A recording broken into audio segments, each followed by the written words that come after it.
Hello, thank you for joining me today. I'm excited to share some important updates with you. Tout homme a déjà vécu ce moment où elle dit quelque chose qui ne fait pas que piquer. Cela touche une partie de vous qu'elle n'avait pas le droit d'effleurer. Vous restez là, stupéfait, vous demandant comment un simple désaccord a pu se transformer en une attaque contre votre valeur. La plupart des hommes l'ignorent car ils se disent qu'elle était stressée, fatiguée, émotive, mais c'est ainsi que l'on se retrouve piégé. Car il existe 6 phrases spécifiques que les femmes utilisent et qui ne sont pas des dérapages émotionnels. Ce sont des indices psychologiques. Et une fois que vous saurez ce qu'elles signifient, vous verrez toute votre relation différemment. Si vous avez déjà eu l'impression de donner plus que ce que vous recevez, ou d'être testé sans en connaître les règles, c'est ici que tout prend enfin du sens. Continuez à regarder. Ces 6 phrases sont le plan directeur, pour comprendre si elle vous respecte ou si elle est en train de vous vider lentement de votre substance. Il y a une part de la communication féminine que la plupart des hommes ne verront jamais, car les femmes exposent rarement ce qui se passe sous la surface. Mais il existe un schéma secret caché derrière certaines phrases. Un schéma qui prédit si elle vous respecte ou si elle a déjà cessé de vous considérer comme son égal. Ces 6 phrases ne sont pas populaires à aborder car elles révèlent un côté de la psychologie féminine que personne ne veut admettre. Aujourd'hui, vous entendrez la vérité sans filtre. Si vous voulez d'autres vérités que les hommes méritent de connaître, aimez cette vidéo et abonnez-vous. Puis, commentez une promesse envers vous-même. Je n'ignorerai plus les drapeaux rouges. Restez avec moi, car ce que vous allez apprendre fera que certains moments du passé prendront soudainement tout leur sens. Allons plus loin. C'est parti. Numéro 1. Un vrai homme ferait. Il y a un silence particulier qui s'installe dans une pièce lorsqu'une femme lâche cette phrase. Ce n'est pas le silence de la confusion. C'est le silence d'un homme que l'on mesure et que l'on juge insuffisant. Vous êtes là, essayant de comprendre pourquoi un simple désaccord est soudainement devenu un référendum sur votre masculinité. Et elle sait exactement ce qu'elle vient de faire. Cette phrase n'est pas l'expression d'un besoin. C'est une tactique, un moyen de contourner la logique pour poignarder directement la partie la plus vulnérable de vous, votre identité en tant qu'homme. Lorsqu'une femme dit « un vrai homme paierait toutes les factures » ou « un vrai homme ne se plaindrait pas » ou « un vrai homme me donnerait son téléphone », elle ne décrit pas ses standards. Elle décrit le niveau de contrôle qu'elle pense devoir exercer sur vous. Cette phrase n'est pas une question de caractère ou de vertu. C'est une question de soumission. Elle est destinée à déclencher cet instinct en vous qui murmure. Prouve-lui qu'elle a tort. Montre-lui que tu es à la hauteur. Et une fois qu'elle vous a ferré, elle peut déplacer les poteaux de but où elle le souhaite. Aujourd'hui, un vrai homme achète ce qu'elle veut. Demain, un vrai homme arrête de remettre en question ses choix. La semaine prochaine, un vrai homme abandonne ses limites pour la rendre heureuse. Cela ne finit jamais, car la définition n'a jamais été réelle au départ. Elle change en fonction de ce qui l'avantage sur le moment. Une femme qui utilise cette phrase effectue un test. Elle ne demande pas « Es-tu masculin ?» Elle demande « Avec quelle facilité puis-je manipuler ton sentiment de masculinité ?» Si vous tombez dans le panneau, elle apprend exactement comment vous faire plier. Et si vous réagissez de manière défensive, si vous essayez de justifier votre valeur, elle gagne 2 fois. Elle obtient le contrôle et elle obtient la confirmation que la phrase fonctionne sur vous. Une femme qui vous respecte n'a pas besoin d'utiliser votre genre comme une arme pour communiquer un besoin. Elle dira « J'apprécierais plus de soutien » ou « Ce comportement ne me convient pas » sans entamer votre valeur en tant qu'homme. Mais une femme qui dit « Un vrai homme ferait » ne fait pas une demande. Elle envoie un avertissement sur la façon dont elle perçoit le pouvoir dans une relation. La réponse la plus forte n'est pas la défensive, c'est la clarté. Regardez-la dans les yeux et demandez calmement: que veux-tu dire par un vrai homme dans cette situation? Observez comment elle réagit lorsqu'elle est forcée de le définir. La plupart ne le peuvent pas, car le pouvoir de la phrase vient de son imprécision. Dès qu'elle doit l'expliquer, l'illusion se brise. Une femme qui a besoin de vous rabaisser pour s'élever ne cherche pas un partenaire. Elle cherche un moyen de pression. Et si c'est le cadre dans lequel elle opère, croyez-moi, elle ne s'arrêtera pas à une seule phrase. Numéro 2. C'est mon SPM. Vous entendez celle-là juste après l'explosion. Une voix forte, des insultes cinglantes, une porte claquée, peut-être même quelque chose jeté à travers la pièce.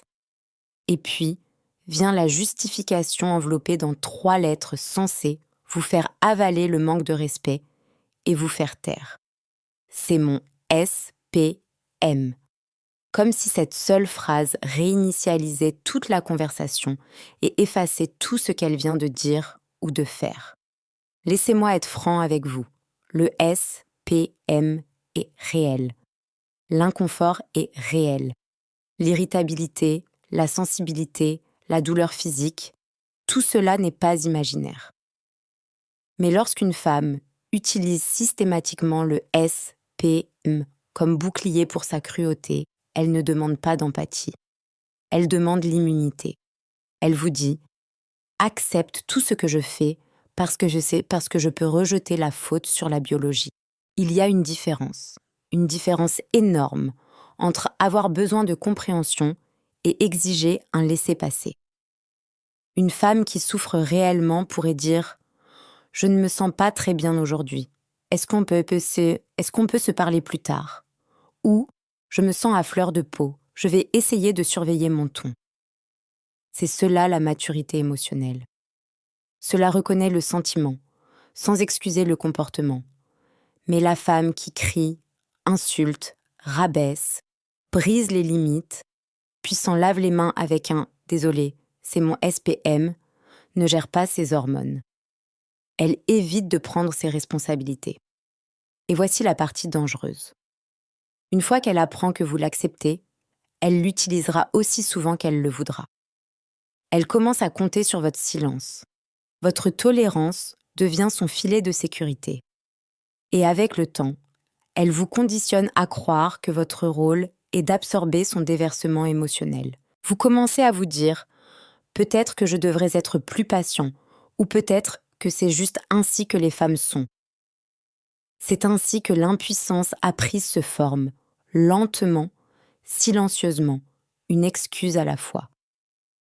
Mais la biologie ne peut pas être un alibi pour la cruauté. Les hormones peuvent amplifier les émotions, mais elles ne forcent pas quelqu'un à perdre le respect pour vous. Ce choix est toujours volontaire. Et quand une femme choisit de vous blesser et se cache ensuite derrière le SPM, elle n'est pas seulement en train de fuir ses responsabilités. Elle vous entraîne à dévaluer vos propres limites émotionnelles. Vous n'avez pas besoin de vous battre avec elle. Vous n'avez pas besoin de diagnostiquer son humeur. Vous avez juste besoin de séparer les sentiments du comportement. Vous pouvez dire calmement « Je comprends que tu ne te sentes pas bien, mais le manque de respect n'est pas quelque chose que j'accepte, quelle qu'en soit la raison. » Et ensuite, vous observez. Prêtez attention à savoir si elle s'ajuste une fois le moment passé ou si elle continue d'utiliser la même réplique chaque fois que la situation s'envenime. Une femme qui vous respecte se corrigera. Une femme qui ne vous respecte pas s'attendra à ce que vous enduriez la tempête suivante, puis la suivante, et encore la suivante. La douleur peut expliquer les émotions. Elle n'excuse pas la cruauté. Numéro 3. Je ne t'ai rien demandé. Celle-ci blesse plus profondément que la plupart des hommes ne l'admettent. Elle ne crie pas. Elle n'insulte pas. Elle efface. Et l'effacement était parfois plus douloureux que n'importe quelle dispute. Vous passez votre samedi à réparer sa voiture pour qu'elle puisse conduire en toute sécurité le lundi. Vous faites ses courses sans qu'elle vous le demande parce que vous voulez que sa journée soit plus légère. Vous lui apportez des fleurs après une semaine qui l'a épuisée. Vous vous occupez de l'enfant pour qu'elle puisse souffler. Et là, elle vous lâche ça, de façon plate, méprisante, froide. Je ne t'ai rien demandé. Cette phrase n'est pas neutre. Elle porte tout un message sous-jacent. Votre effort ne compte pas à moins qu'il ne me profite directement selon mes conditions. Cela vous dit que votre prévenance était sans importance, que votre initiative était inutile, que votre désir de prendre soin d'elle est quelque chose qu'elle n'a ni demandé ni valorisé. Et pour les hommes qui expriment souvent leur amour par l'action, par la réparation, par la résolution de problèmes, cela arrive comme un rejet dans sa forme la plus pure. Du point de vue d'une femme, celle qui utilise cette phrase entre généralement dans quelques schémas. Certaines sont terrifiées à l'idée de se sentir redevables. La gratitude les met mal à l'aise parce qu'elle exige de la vulnérabilité. D'autres se sont tellement habituées à que l'on s'occupe d'elles qu'elles traitent l'effort comme un bruit de fond, quelque chose qui, selon elles, devrait se produire automatiquement. Et puis il y a celles qui voient l'amour comme une transaction. Si elles n'ont pas demandé le service, il n'a aucune valeur. Dans leur esprit, l'appréciation devient facultative, mais la réception devient obligatoire. Mais ce que cette phrase provoque psychologiquement est pire qu'un simple rejet. Elle vous apprend à arrêter d'essayer. Chaque fois que vous vous donnez et que vous ne recevez rien en retour, pas même un adoucissement de son ton, pas même un merci discret, votre instinct s'émousse. Vous commencez à vous éloigner de votre propre nature. Vous commencez à y réfléchir à 2 fois avant de faire quelque chose de gentil. Finalement, vous arrêtez complètement. Et quand vous le faites, elle inverse les rôles. Soudain, vous êtes émotionnellement distant. Vous n'êtes plus romantique. Vous ne faites plus d'efforts. Les mêmes actions qu'elle a rejetées sont celles dont elle utilise maintenant votre absence comme une arme. Une femme qui vous estime ne vous fera jamais vous sentir idiot d'avoir été attentionné. Elle ne punira pas votre initiative et ne donnera pas l'impression que votre amour est encombrant. Elle ne diminuera pas votre générosité simplement pour éviter d'admettre qu'elle signifiait quelque chose pour elle. Si vous voulez retrouver votre sens de soi dans des moments comme celui-ci, vous n'avez pas besoin de lui faire la leçon. Vous n'avez pas besoin de justifier pourquoi vous avez fait ce que vous avez fait. Il vous suffit de nommer la réalité. Quand tu dis ça, j'ai l'impression que mon effort est invisible. Ensuite, observez attentivement. S'adoucit-elle? Comprend-elle? Se recalibre-t-elle? Ou insiste-t-elle et agit-elle comme si vos sentiments étaient le problème? Une femme méprisante tirera sur les mains mêmes qui la soutiennent. Une femme mature ne le fait pas. Numéro 4. Alors pourquoi ai-je besoin de toi? Il y a une sorte d'arrogance particulière ancrée dans cette phrase. Elle ne vient pas de la frustration. Elle ne vient pas d'un malentendu. Elle vient d'un sentiment de supériorité. La conviction que votre valeur n'est mesurée que par la mesure dans laquelle vous lui êtes utile sur le moment. Vous entendez cette réplique quand vous ne parvenez pas à fournir quelque chose qu'elle attendait. Peut-être que vous n'avez pas pu payer le voyage qu'elle voulait. Peut-être que vous n'avez pas tout laissé tomber pour vous adapter à ses projets. Peut-être que vous aviez une limite qu'elle n'a pas aimée, et qu'au lieu de discuter du problème, elle vise directement la jugulaire. Alors pourquoi ai-je besoin de toi? Ce n'est pas une question, c'est une rétrogradation. À ce moment-là, elle ne vous parle plus comme à un partenaire. Elle vous parle comme à un outil, quelque chose à évaluer, à noter et à remplacer si nécessaire. Et la vérité que la plupart des hommes ne disent jamais à voix haute est à quel point cela est déshumanisant. Parce que derrière cette phrase se cache une implication brutale. Votre valeur n'existe que dans les fonctions que vous remplissez. Du point de vue d'une femme, cette réplique apparaît souvent lorsqu'elle fonctionne selon un état d'esprit transactionnel. Les femmes de ce genre ne voient pas les relations comme un échange de soins.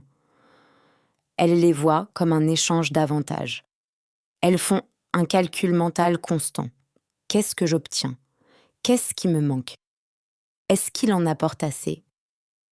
Et quand l'équation ne leur est pas favorable à un seul instant, elles s'en servent comme d'une arme. Elles ne disent non pas, je suis déçue. Elles disent, pourquoi es-tu seulement là? Psychologiquement, cela active quelque chose de dangereux chez les hommes. Cela vous pousse dans une mentalité de performance où vous commencez à essayer de justifier votre existence. Vous travaillez plus dur, vous donnez plus, vous réduisez vos besoins, vous pliez vos limites, vous essayez de devenir indispensable pour qu'elle ne repense plus jamais à cette phrase. Mais la tragédie est la suivante. Une fois qu'une femme vous voit comme remplaçable, chaque effort que vous faites ne fait que lui donner raison. Vous ne pouvez pas gagner une valeur permanente auprès de quelqu'un qui ne valorise qu'une utilité temporaire. Une femme qui vous aime sincèrement ne vous réduit pas à une liste de critères. Elle ne traite pas l'adversité comme un audit de votre valeur. Elle dit « Réglons ça ensemble. Se passe ? À quoi sers-tu en ce moment ?» Elle regarde l'homme dans sa globalité, pas l'inconvénient momentané.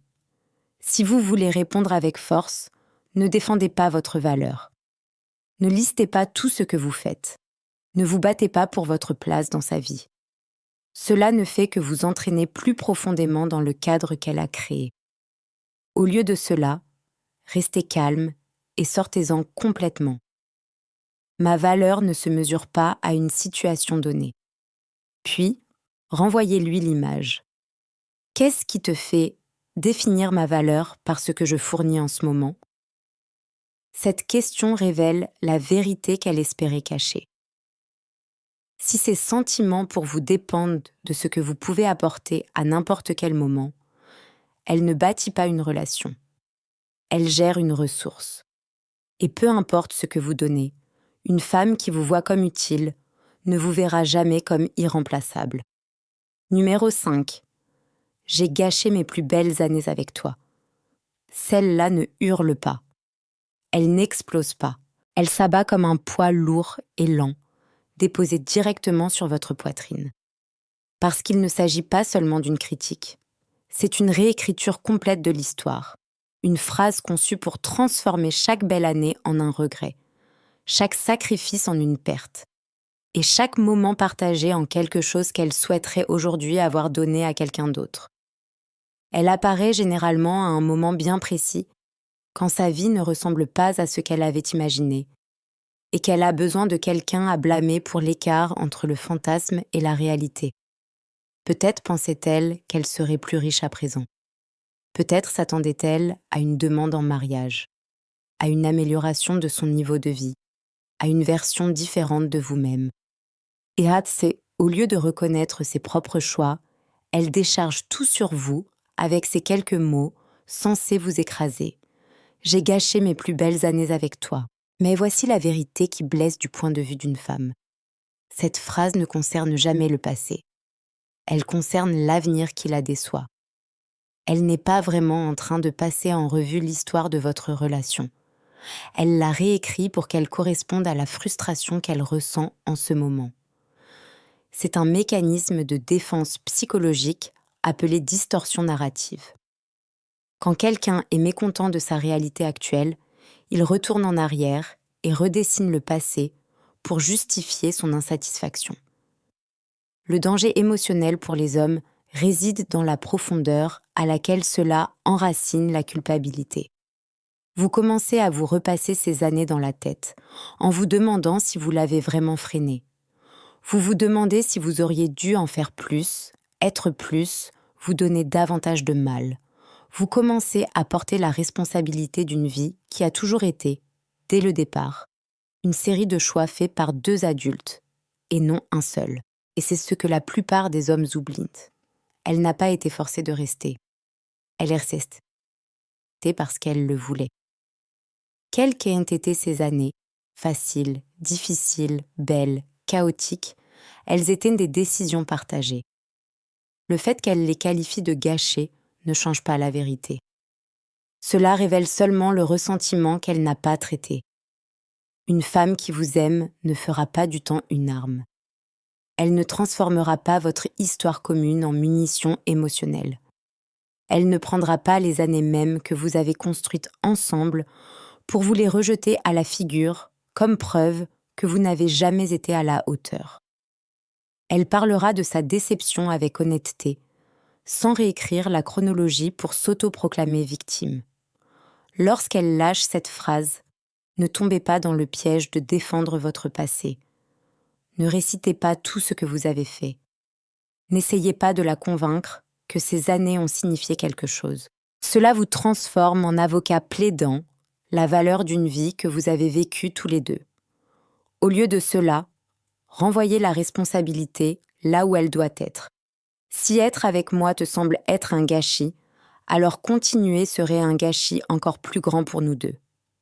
Et ce qui est complètement calme, direct, sans excuse. Car lorsqu'une femme est prête à qualifier son propre passé de déchet juste pour vous punir, elle vous dit quelque chose d'important. Elle ne respecte pas le chemin qui vous a mené ici. Et si elle ne respecte pas le passé, elle ne respectera pas l'avenir non plus. Numéro 6. Si ça ne te plaît pas, va voir ailleurs. Cette phrase n'est pas prononcée par peur de vous perdre. Elle est prononcée Elle est prononcée avec la certitude qu'elle ne vous perdra pas. On peut l'entendre dans son ton, l'arrogance désinvolte, le haussement d'épaules méprisant, la certitude que vous êtes trop investi, trop attaché, trop effrayé par les conséquences pour faire autre chose que rester exactement là où vous êtes. Et c'est là le vrai message caché derrière cette phrase. Je suis convaincue que tu ne me quitteras pas, peu importe la façon dont je te traite. Cela surgit généralement lorsque vous évoquez quelque chose qui vous blesse réellement. Peut-être vous opposez-vous aux dépenses constantes. Peut-être demandez-vous plus d'intimité, plus de respect, plus de partenariat. Peut-être abordez-vous des comportements qu'elle ignore depuis des mois. Au lieu de s'attaquer au problème, elle lance son ultimatum préféré. Si ça ne te plaît pas, va voir ailleurs. Elle ne vous offre pas la liberté. Elle teste votre captivité. Du point de vue d'une femme, cette phrase est stratégique. C'est un bluff, mais un bluff plein d'assurance. Elle compte sur vos peurs, les enfants, les finances, le temps investi, la peur de recommencer à zéro, l'instinct d'éviter le conflit. Elle mise sur le fait que vous choisirez l'inconfort que vous connaissez plutôt que l'incertitude que vous ignorez. Et quand elle vous voit reculer, le déséquilibre de pouvoir s'accentue. La relation cesse d'être un partenariat pour devenir une hiérarchie, la sienne au-dessus de la vôtre. Psychologiquement, cette phrase frappe les hommes à un endroit sensible. Elle vous donne le sentiment d'être jetable, remplaçable, comme si vos préoccupations n'avaient pas d'importance et que votre présence était facultative. Elle vous enferme également dans une cage mentale. Si vous restez, vous vous sentez faible. Si vous partez, vous vous sentez coupable. C'est ainsi que se forme l'impuissance acquise, non par la violence ou le chaos, mais par un mépris constant. Une femme qui vous estime ne vous met pas au défi de partir. Elle a peur de vous perdre. Elle respecte suffisamment vos besoins pour rester dans la conversation, même quand la vérité est dérangeante. Elle n'utilise pas votre engagement comme un levier. Elle ne fait pas de votre loyauté une arme. Quand vous entendez cette phrase, vous n'avez pas besoin d'élever la voix. Vous n'avez pas besoin de relever son défi. Vous n'avez rien à prouver. La réponse la plus puissante est une clarté calme et posée. Je ne cherche pas quelqu'un d'autre. Je cherche le respect. Et ensuite, vous observez. Car au moment où elle réalise que vous ne vous effondrerez pas sous cette menace, sa dynamique avec vous change. Mais voici ce que vous devez comprendre.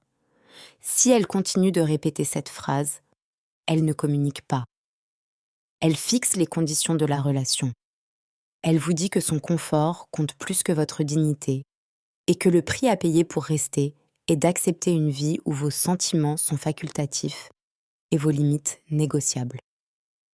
Cette phrase n'est pas un avertissement, c'est une invitation. Et un homme qui se respecte sait le moment exact pour l'accepter. Il y a un moment, généralement quand la maison est calme et que le poids de tout finit par s'installer, où un homme réalise la vérité qu'il fuyait. Ces 6 phrases n'ont jamais été des maladresses. Ce n'étaient pas des moments de stress, de mauvais timing ou de surcharge émotionnelle. C'étaient des fenêtres. Elles révélaient exactement comment elle le percevait, bien avant qu'il ne se l'avoue à lui-même. Un vrai homme devrait... C'est à cause de mes règles. Je ne t'ai rien demandé. Alors pourquoi ai-je besoin de toi? J'ai gâché mes meilleures années avec toi. Si ça ne te plaît pas, va voir ailleurs. Ce ne sont pas des problèmes de communication. Ce sont des schémas de mépris. Elles exposent un état d'esprit où ton effort est attendu d'office. Tes sentiments sont encombrants. Tes limites sont négociables et ta valeur est déterminée par ce que tu peux apporter ou endurer. Elles s'enracinent dans un sentiment de supériorité, dans la conviction que tu ne partiras pas, que tu es trop loyal, trop fatigué ou trop effrayé pour te choisir toi-même. Une femme qui t'aime ne parle pas ainsi. Elle ne réécrit pas le passé pour te punir. Elle ne se sert pas de la biologie, du temps ou de la honte comme d'une arme. Elle ne te traite pas comme un simple outil et ne te défie pas de partir. Elle ne teste pas le degré d'irrespect que tu peux tolérer. Elle protège la relation en protégeant ta dignité, car elle comprend que sans cela, rien de sain ne peut grandir. On ne peut pas réparer une relation fondée sur la conviction que l'on est moins qu'un être humain. On ne peut pas négocier le respect avec quelqu'un qui a déjà décidé que vous ne le méritez pas. Et vous ne pouvez pas guérir dans un endroit qui ne cesse de vous répéter que votre douleur n'a aucune importance. Partir ne fait pas de vous un faible. Rester dans un endroit qui vous écrase, si. S'en aller n'est pas un abandon. C'est refuser de participer à sa propre érosion. Alors, je veux vous entendre. Laquelle de ces phrases avez-vous entendu? Laquelle vous a touché le plus profondément? Votre histoire pourrait être la raison pour laquelle un autre homme finit par cesser de tolérer ce qui le détruit. Laissez un commentaire. Et si vous voulez un espace où une femme vous dit la vérité sur la façon dont les femmes pensent, sans enjoliver, sans manipulation, sans faire la gentille, alors abonnez-vous. Partagez ceci avec un homme qui a besoin de se réveiller. On ne sait jamais quelle vie vous pourriez sauver du précipice. Vous n'avez pas besoin d'être un homme parfait pour mériter le respect. Vous devez simplement arrêter de rester dans des endroits qui vous traitent comme si vous étiez quelqu'un de pratique plutôt qu'un être humain.